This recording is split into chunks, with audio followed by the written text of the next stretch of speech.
Graças e paz, meus irmãos. Nós vamos voltar aos nossos estudos que a gente iniciou sobre a Escola Bíblica Dominical, nessa revista aqui, Nossa Fé, né? Essa revista do aluno. A graça vence, você curte. A graça vence, você curte. A gente vai fazer a lição 1 hoje. Graça triunfa sobre as nossas fraquezas. Essa revista é baseada nesse livro, O Triunfo da Graça na Vida Prática, do reverendo Valdeci da Silva Santos. É um livro da editora Cultura Cristã. Muito bom, por sinal, o livro. Faz um comentário aqui. Como a graça de Deus opera em diferentes áreas da vida humana sobre as suas fraquezas. A gente vai trabalhar hoje exatamente sobre isso. Sobre a graça triunfa sobre as nossas fraquezas. Então, o texto que a revista começa é Marcos capítulo 8, versículo 22 a 26. Marcos, capítulo 8, 22 a 26, que diz assim: Então chegaram a Betsaida e lhe trouxeram um cego, rogando-lhe que o tocasse. Jesus, tomando o cego pela mão, levou-o para fora da aldeia e, aplicando-lhe saliva aos olhos e impondo-lhe as mãos, perguntou-lhe: Vês alguma coisa? Este, recobrando a vista, respondeu: Vejo os homens, porque como árvores vejo andando. Então, novamente, lhe pôs as mãos nos olhos e ele, passando a ver claramente, ficou restabelecido. E tudo distinguia de modo perfeito.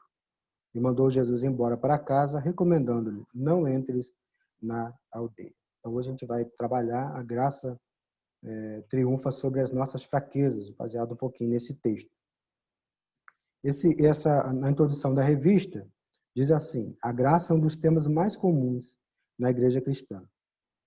Pregações, estudos bíblicos e aulas abordam um tema. Entretanto, na mesma proporção em que o tema é estudado, é também negligenciado na prática. Ou seja, que está apontando a dificuldade que as pessoas têm de entender a graça somente de maneira teórica. E acham que a graça pode ser algo que você vai estudar, mas na verdade ela acaba não tendo muita abordagem na nossa vida prática, nossa vida cristã. O que a gente vai ver nesses estudos é exatamente o contrário, que a graça é muito utilizada. Na verdade, a graça ela é essencial para a vida cristã. Muitos dos que professam crer na atuação da graça de Deus por meio de Cristo têm dificuldade para entender, receber e viver a graça, o perdão incondicional de Deus. Há muita dificuldade, na verdade, até no meio cristão, de que é o entendimento sobre a graça. Se perguntar para você o que é graça, você vai me responder: graça é favor imerecido. Mas graça é muito mais do que favor imerecido.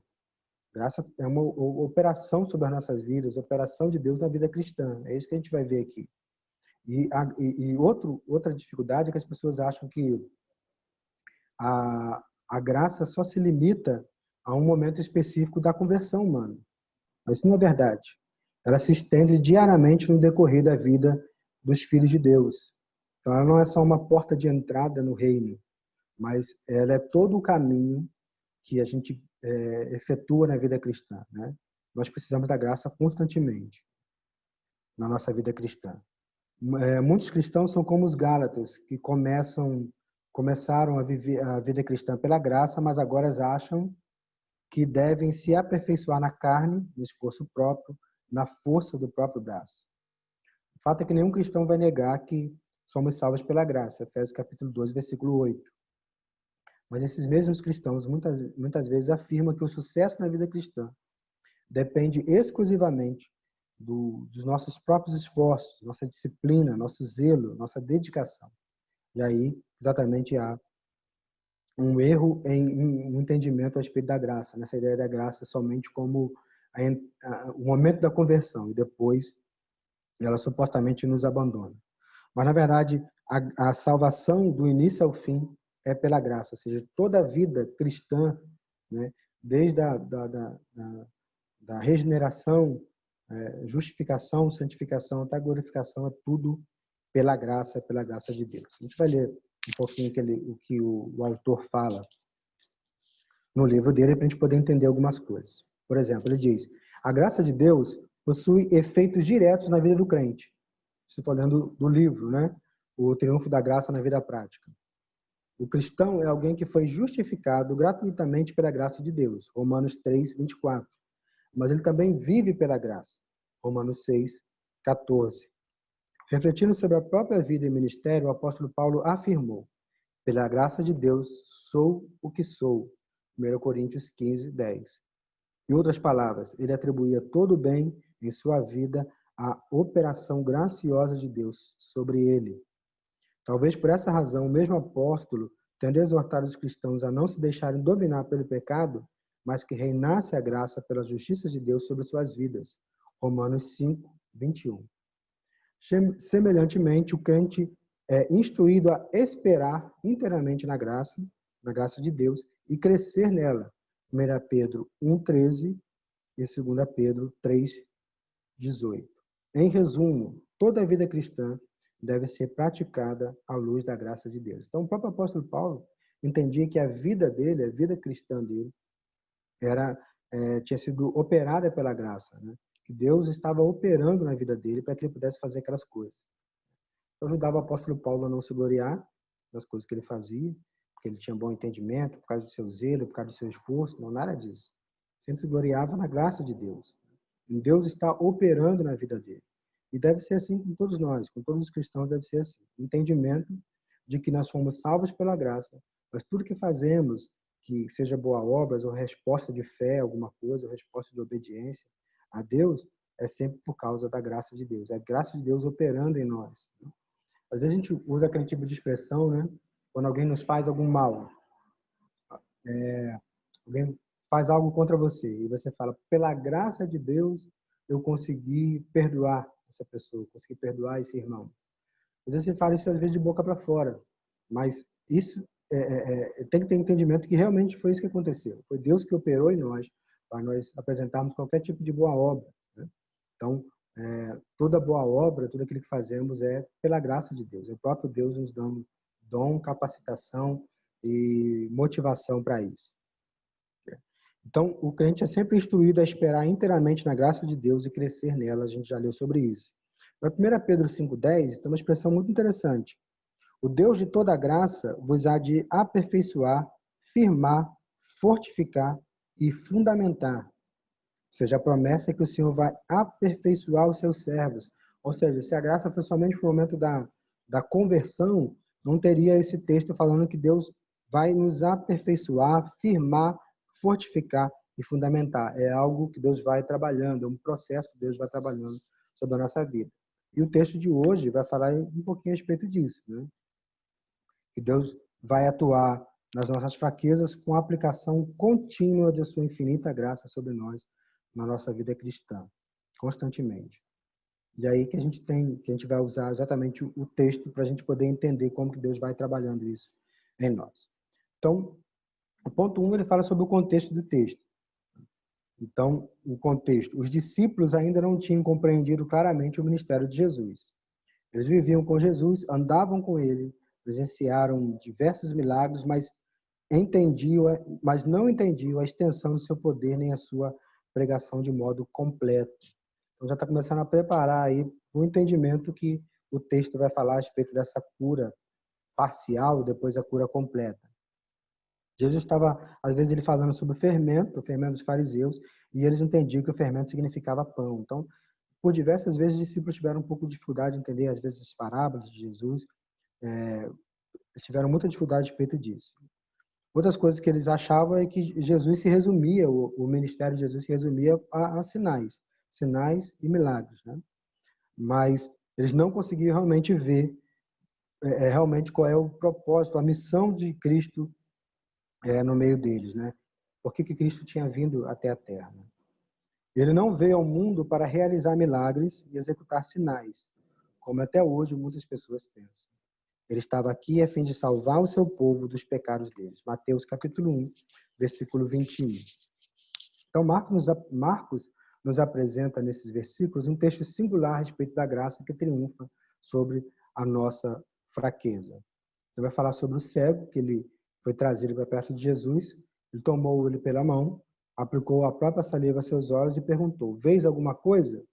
Este, recobrando a vista, ou seja, já começou o início do processo ali da cura, respondeu: vejo os homens porque como árvores os vejo andando.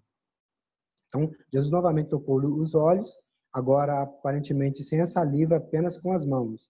E o cego voltou a enxergar. Então, Jesus estava ali curando, né, a fraqueza, na verdade, curando aquela doença daquele homem que era a sua cegueira. E o entendimento que o autor nos traz aqui que Deus estava aplicando a sua graça sobre exatamente a carência, a necessidade daquele homem. E aí também o que ele pode fazer e faz com as nossas vidas, a vida de cada um dos cristãos, na sua caminhada de modo geral. Ele vai trazer mais 2 pontos. Então, ela já vai trazer mais um ponto na revista, o que podemos aprender, que é dividido em mais 2 partes. Nós aprendemos que a graça triunfa sobre as nossas fraquezas de modo pessoal e intransferível, e vamos aprender também que a graça triunfa sobre as nossas fraquezas de modo gradual e definitivo. É interessante para a gente poder, somente na parte B, que a gente entender sobre todo esse processo da graça de Deus na nossa vida cristã. Então, Jesus tomou o cego pela mão, levou para fora da aldeia e aplicou-lhe saliva aos olhos e impôs-lhe as mãos, perguntando se ele veria alguma coisa. Então, eles chegaram no lugar onde tinha muitas outras pessoas, mas Jesus então tomou o cego pela mão e o levou para fora. Ou seja, estava tratando aquele cego de maneira distinta, mostrando que ele tinha importância, então de maneira individual para aquele homem. É interessante porque às vezes a gente tem uma tendência a sempre ver as ações de Deus no meio do seu povo, mas às vezes não paramos para entender que Deus age também de maneira pessoal. Ainda que Deus que Jesus Cristo veio para salvar um povo, homens e mulheres pecadores, veio redimir todo um povo, né, os seus eleitos, na verdade ele age de maneira pessoal com cada um deles, em cada uma das situações. E aqui a gente vai vendo exatamente esse exemplo. E ele tratou esse homem exatamente dessa maneira. Ele trouxe, então, esse homem pela mão, e somente Jesus, na verdade, poderia realmente curar essa enfermidade, trazer salvação dessa enfermidade. Observemos os passos dados por Jesus nesse primeiro momento. Ele toma o cego pela mão, sinal de compaixão e de pessoalidade. Então, ele estava tendo compaixão daquele homem e estava agindo de maneira pessoal.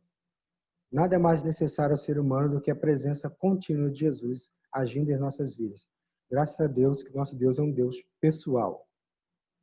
Jesus levou, ponto 2, fala que ele, né, o segundo ato de Jesus ali é que ele levou para fora da aldeia, ou seja, tirou esse homem do meio daquelas pessoas, o desligou do mundo, de tantas pessoas que ali estavam cercando.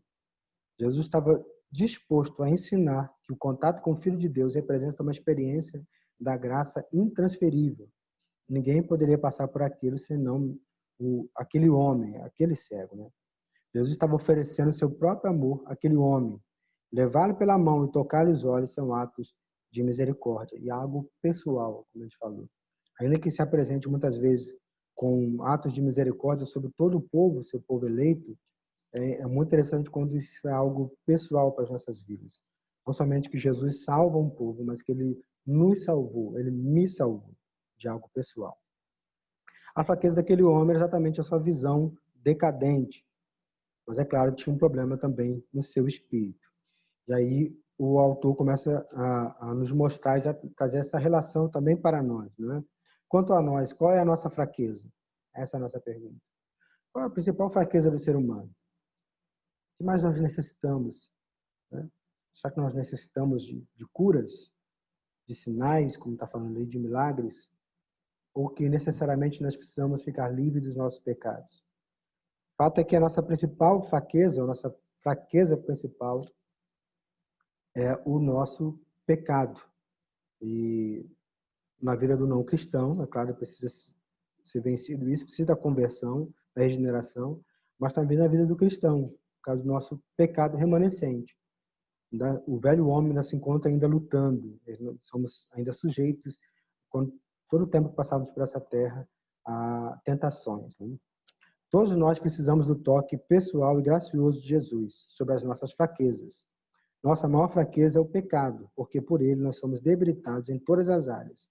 Foi o pecado que nos separou de Deus, e Cristo é o único que pode nos reconciliar com ele por sua graça pessoal. Então, nesse primeiro momento, nessa primeira parte, Jesus toca naquele homem, tira dali e toca naquele homem. Nós vemos o primeiro momento também sobre as nossas vidas. Que Cristo tocou sobre a nossa vida e nos salvou por sua graça. E agora, a partir dessa cura gradual, nós vamos ver também que Cristo é um exemplo de como Cristo faz durante a nossa vida, nesse processo, até o dia de Cristo Jesus. Então, ele começou uma caminhada conosco, nos trouxe para ele, nos pegou pela mão e nos deu entrada no reino, mas ele não nos abandona. Através do Santo Espírito, ele continua operando em nossas vidas. Isso que é a graça triunfando sobre as nossas fraquezas, sobre o nosso pecado remanescente, que vai nos santificando, nos fazendo crescer cada vez mais na graça e no conhecimento do Senhor. Então, ponto 2, na verdade, dando esse ponto, a letra B fala: a graça triunfa sobre as nossas fraquezas de modo gradual e definitivo. Nos versículos 24 e 25, nós lemos: estes, recobrando a vista, respondeu: vejo os homens, porque como árvores os vejo andando. Então, novamente, ele dispôs as mãos nos olhos, e ele, passando a ver claramente, ficou restabelecido, e tudo distinguia de modo perfeito, sem dúvida. Foi uma cura gradual. Então, Marcos nos apresenta um símbolo espiritual aqui, uma cura em 2 estágios. 2 estágios, só aparece aqui em toda a Escritura. Então, está falando que Marcos está usando esse tipo de exemplo, essa cura gradual, para nos mostrar algo espiritual. Eu creio que realmente é isso, na nossa vida cristã. O fato que nós nos convertemos, nós começamos a ver algumas coisas. Por exemplo, se você veio de um espiritismo, de um catolicismo, ou mesmo que você talvez não tenha vindo diretamente, mesmo já vindo de um lar cristão, nós temos algumas distorções a respeito das coisas que a gente vê no nosso país, vê à nossa volta da nossa família, cultura. Então, nós temos algumas distorções. Por exemplo, por que às vezes é difícil a pessoa entender sobre certeza da salvação? Porque ela vai olhando para a vida dela e vai vendo que constantemente muitas vezes ela vai caindo em pecado, e ela acha que Deus é simplesmente alguém que em algum momento vai perder a paciência e vai abandonar aquela pessoa. Às vezes a gente recebe isso ou entende isso às vezes de caminhada com outros homens, né? Às vezes dentro da nossa família, às vezes a pessoa foi abandonada pelo pai. Então, nós às vezes trazemos algumas distorções. Esse homem estava exatamente assim. Jesus já tinha colocado as mãos, a cura já tinha começado, mas ele ainda estava vendo aquele meio que distorcido ainda, aquela imagem. Por isso a necessidade de nós continuarmos crescendo no conhecimento de Cristo, conhecimento de estudo, né? Tem várias coisas que a gente vai no início da nossa caminhada cristã que a gente pensa de uma maneira e na verdade não é. Como eu acabei de falar sobre a graça, a gente pensa que a graça é só o início da vida cristã, mas na verdade a graça ela é toda por toda a nossa vida cristã, trabalha em toda a nossa vida cristã, né? Então são vários exemplos de como nós temos uma visão distorcida sobre algumas coisas. Uma coisa que a gente que é fácil a gente entender, por exemplo, a gente tem uma ideia, por exemplo, que as pessoas que moram em lugares afastados, que nunca ouviram o Evangelho, elas estão salvas por ignorância, né? Em Romanos capítulo 1 diz que não, né? Que essas pessoas, tendo conhecimento de Deus através das coisas que foram criadas, elas são indesculpáveis, né? E que elas precisam do Evangelho para serem salvas, né? Então, essa é uma distorção que, de modo geral, a gente tem. O fato também que nós nascemos, por exemplo, pelagianos, e então nós achamos que, de modo geral, nós achamos que nós precisamos apenas de bons exemplos. Se nós tivermos bons exemplos, nós vamos conseguir seguir esses bons exemplos. E o fato é que nós precisamos de muito mais que bons exemplos. Nós precisamos realmente que o Senhor venha e mude o nosso coração. Ele venha e transforme realmente a nossa vida, né? Arranque o coração de pedra, coloque o coração de carne e haja realmente regeneração, novo nascimento. Então, essas são algumas distorções. Esse homem estava com essa distorção naquela imagem. O homem não havia sido curado totalmente. O milagre ainda era havia sido curado. O milagre ainda era parcial, embora já fosse um milagre, pois não é natural que um cego veja vultos de árvores e homens, mas o texto nos informa com sutileza que ele havia recobrado a vista, ou seja, o milagre já tinha começado. O fato é que esse ex-cego agora via ainda que imperfeitamente. O início da vida cristã também é assim, a gente vai caminhando, né, de maneira, às vezes, imperfeita, até a gente começar a ter uma certa maturidade. Há necessidade, sim, de buscarmos a maturidade. Tá? Foi necessário um segundo toque de Jesus, porém não podemos imaginar que Jesus tenha falhado, ou que seu poder tenha sido minimizado, ou que Jesus fosse parcialmente potente para tratar, ou que Jesus fosse só parcialmente potente para tratar daquele problema.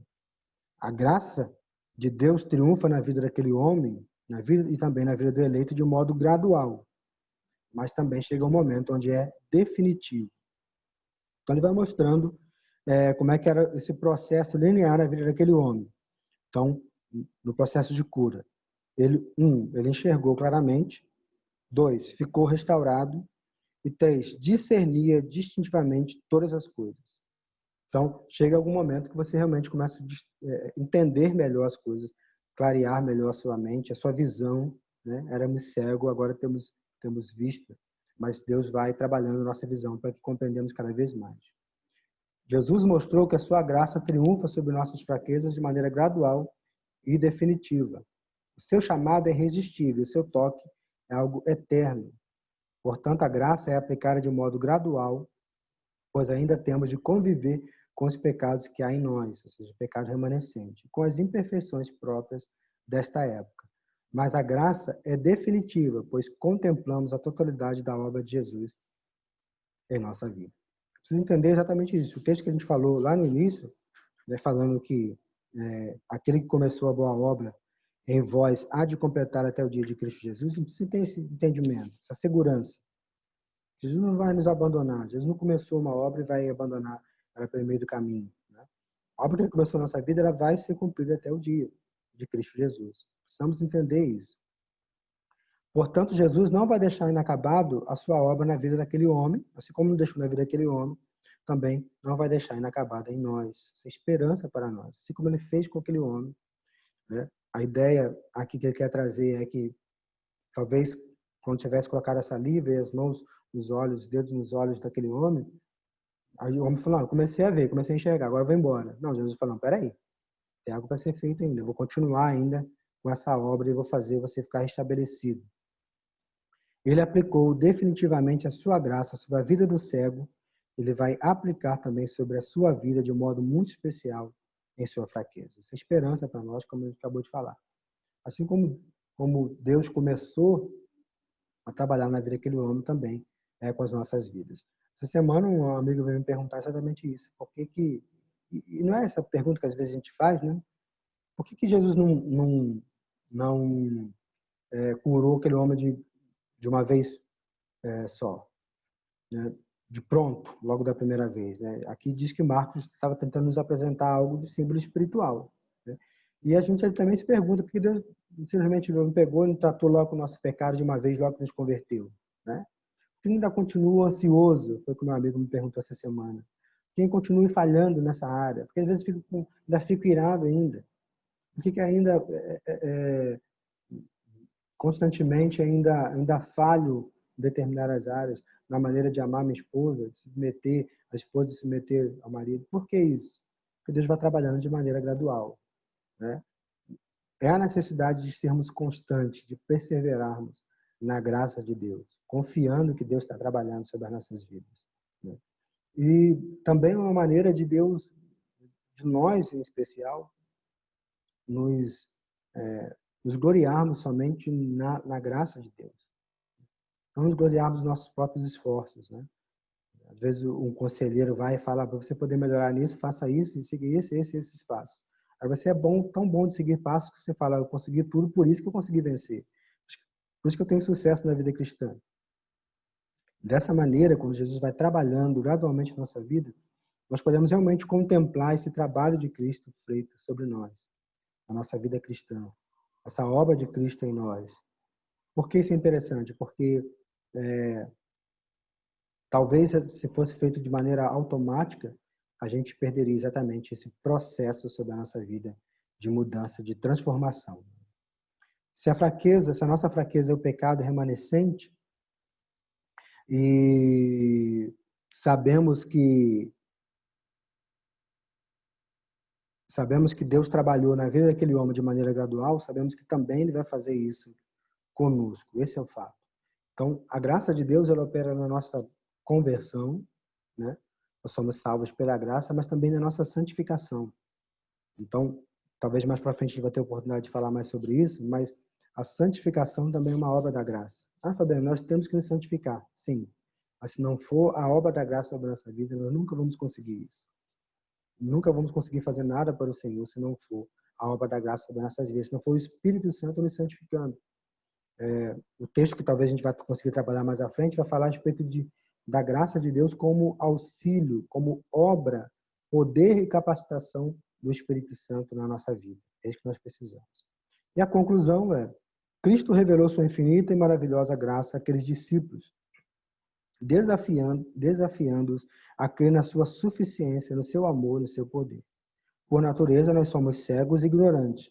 Vemos muitas coisas que não podemos entender nem alterar nas relações providenciais de Deus. Somos anões espirituais míopes quanto à fé na dinâmica da ação da graça de Deus. Mas devemos crer que Cristo é decisivamente suficiente para nós e sua graça nos basta. E aí ele termina com uma aplicação: Deus agiu na sua conversão, mas continua agindo todos os dias na sua vida, meu irmão. Minuto a minuto, livrando das tentações e santificando a sua alma. Você precisa entender isso. Deus continua trabalhando na sua vida. Né?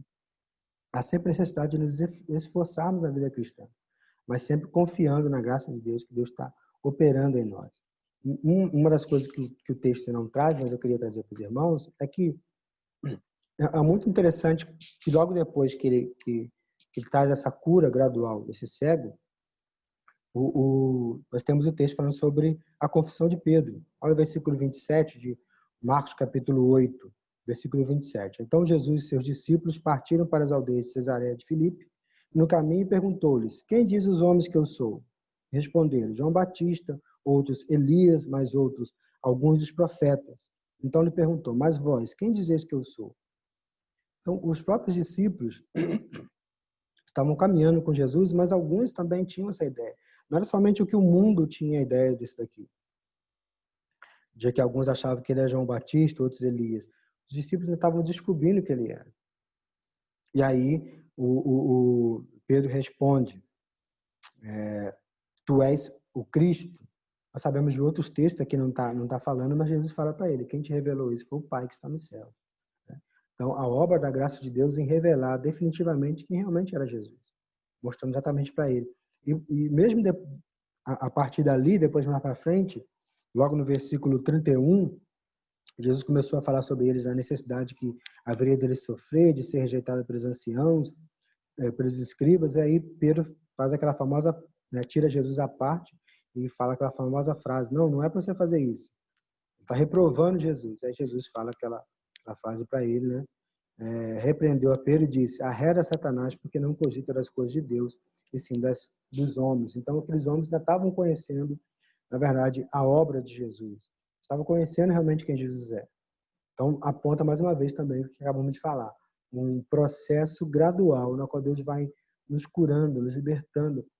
A graça de Deus vai triunfando, literalmente, sobre as nossas fraquezas, meus irmãos. Então, o texto de hoje vai trazer exatamente esperança para a sua vida a respeito disso. Você tem lutado com uma determinada fraqueza, entenda que Deus está trabalhando sobre a sua vida. Continue crescendo. Continue buscando a obra e a graça de Deus. Hebreus capítulo 4, se não me engano, versículo 14 e 16, fala que nós temos acesso ao trono da graça de Deus para então recebermos socorro e graça em momento oportuno. Então faça isso, continue buscando ao Senhor, reconhecendo que nele você vai encontrar a graça que vai realmente triunfar sobre a sua fraqueza. É isso que devemos fazer. Que Deus nos abençoe, meus irmãos.